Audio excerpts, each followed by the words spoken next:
concerning what you just said. All right. What's your question?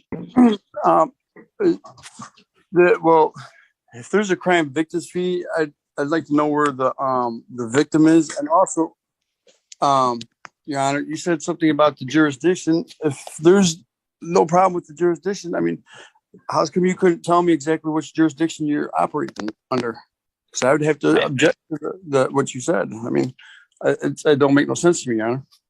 Just when the hearing seems to be over, everything takes an unexpected turn. He challenges the very authority of the court right after being sentenced. What happens next shows the judge's patience being put to the ultimate test.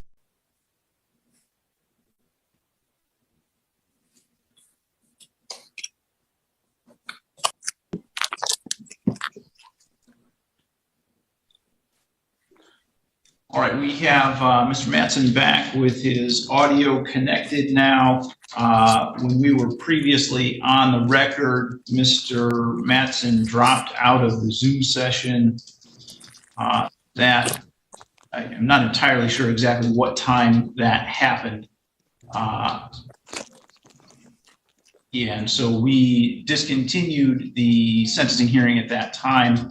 Mr. Mattson, I believe, logged back in sometime around 9:35 when I was conducting another hearing,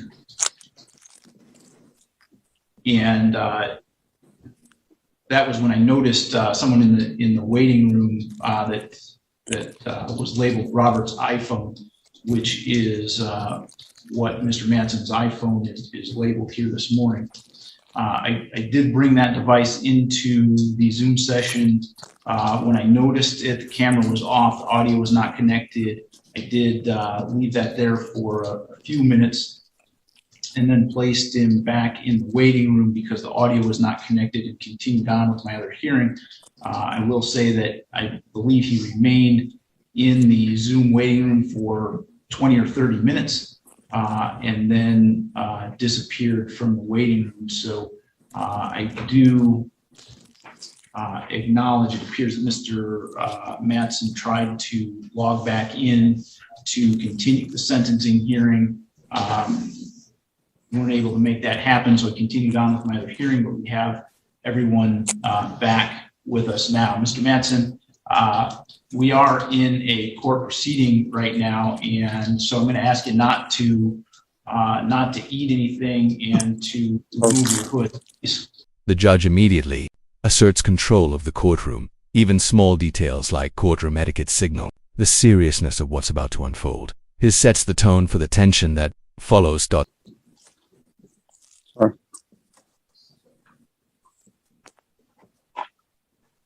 All right, I'm going to ask you to remove your hood also, Mr. Mattson. Thank you.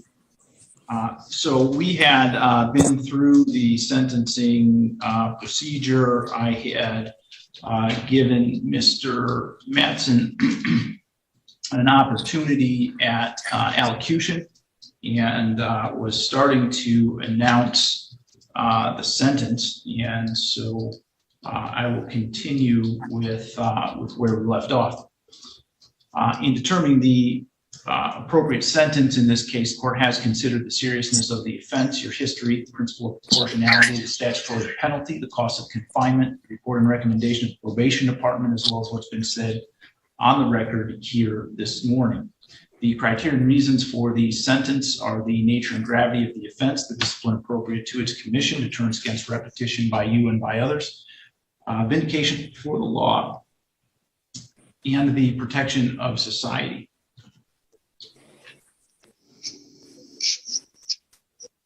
Mr. Mattson pled guilty to one count of controlled substance, attempted possession of cocaine, heroin, or another narcotic of less than 25 grams, pursuant to a plea agreement which dismissed one count of possession of cocaine, heroin, or another narcotic, dismissed one count of driving the license suspended, and one count of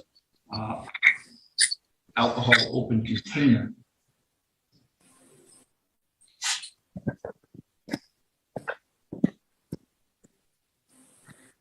I believe, am I correct, Mr. Daly, there was was there a Killebrew agreement in this case to no upfront jail? I believe there was a Killebrew in this agreement, Your Honor.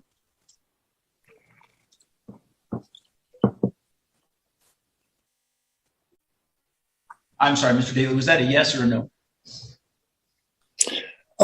No. Okay.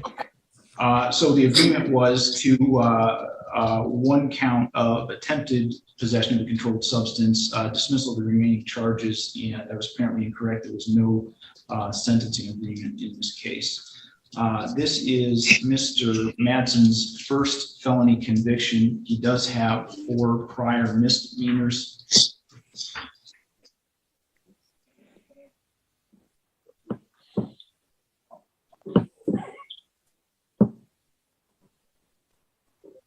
Those are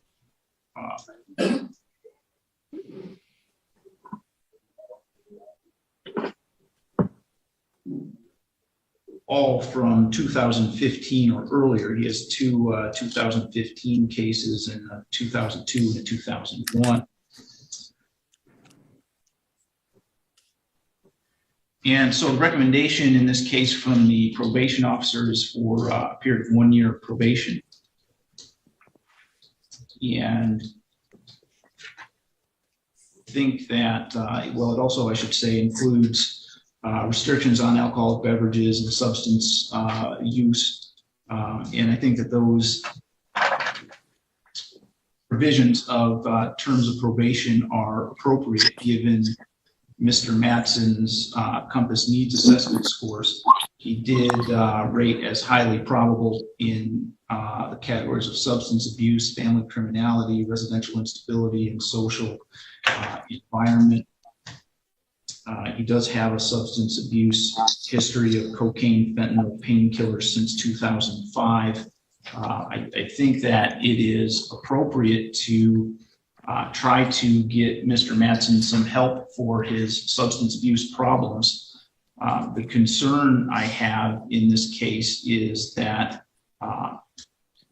is whether or not Mr. Madsen is going to be willing to comply with the terms of his probation.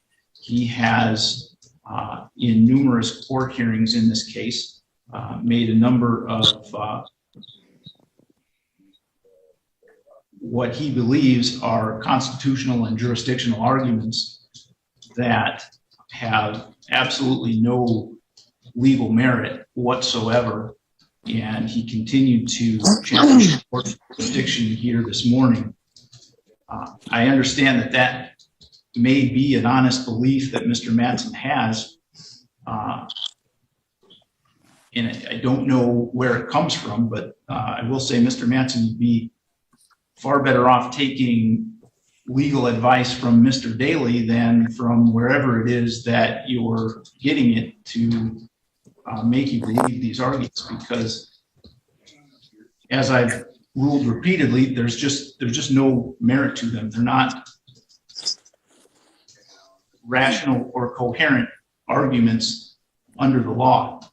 And the concern that that raises with me is that Mr. Madsen, if he does not believe this court has jurisdiction, why then would he follow the terms of his probation? This is where everything starts to fall apart for the defendant. The judge openly questions whether he will follow any court orders. It's a pivotal moment that foreshadows the final warning.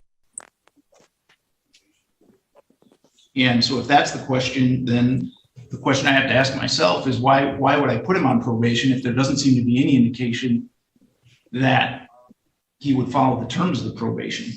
The other side of that coin is that I think a lot of this stems from Mr. Madsen's substance abuse issues, and the better way to get him help for his substance abuse issues is to put him on probation and get him into some kind of services to help him deal with that.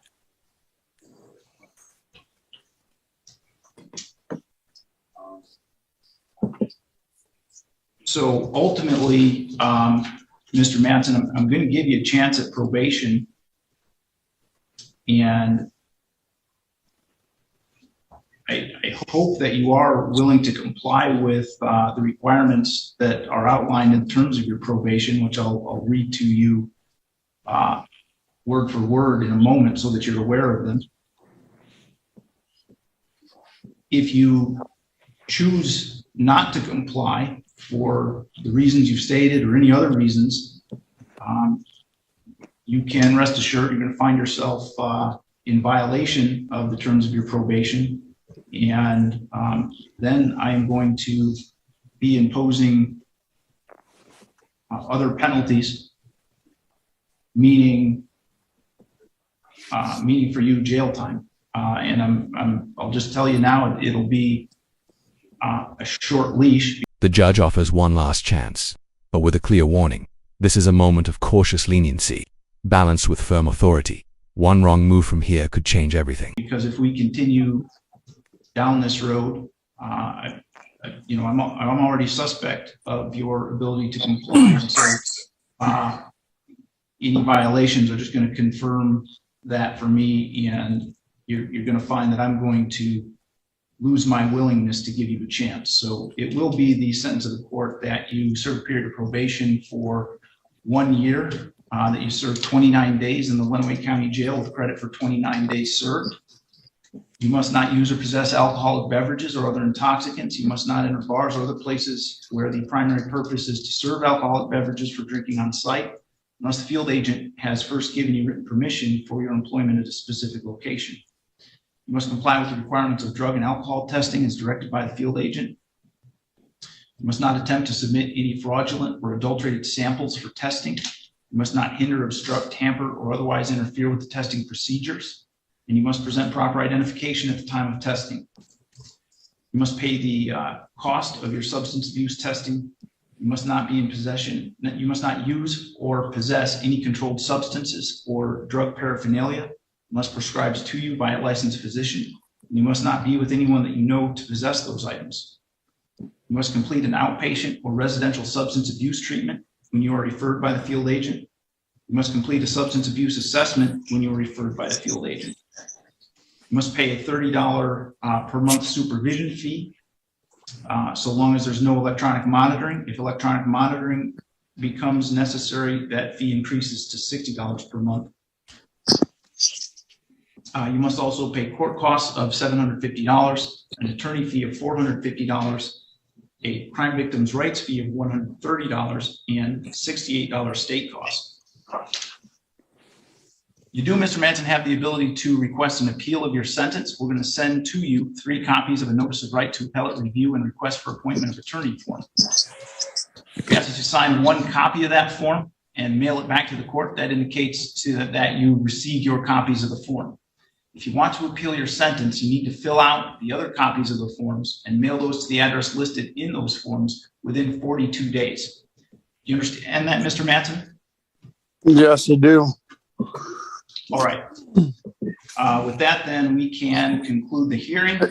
Thank you all for your time in logging back in, and you can all go ahead and log out. Your Honor. Judge. Your Honor. I'm sorry. Yeah, Mr. Stevenson. So, Mr. Manson, Mr. Stevenson, I think needs to provide you with some information about when you should report and probably get some contact information from you. What I'm going to do is stop the YouTube stream so that we can do that. Hey, Judge, I just had a couple questions, if I may, from you concerning what you just said. All right. What's your question? Well, if there's a crime victims fee, I'd like to know where the victim is, and also, Your Honor, you said something about the jurisdiction. If there's no problem with the jurisdiction, I mean, how come you couldn't tell me exactly which jurisdiction you're operating under? Because I would have to object to what you said. I mean, it don't make no sense to me, Your Honor. I told you that before, Mr. Manson. I'll tell you again. I'm operating under the jurisdiction of the Michigan Constitution that sets forth the fact that the state has various circuit courts. I'm the judge of one of those circuit courts, that one being where you are alleged to have committed this crime, and where you pled guilty to this crime. Your As far as the Article crime 4. victims' rights fee, that is assessed in every case where there is a guilty plea or verdict. That is done pursuant to statute that was enacted by the Michigan legislature, and it is required to be imposed here. So that is why I did it. So Mr. Stevenson, let me again stop the live stream and allow you to get Mr. Matson's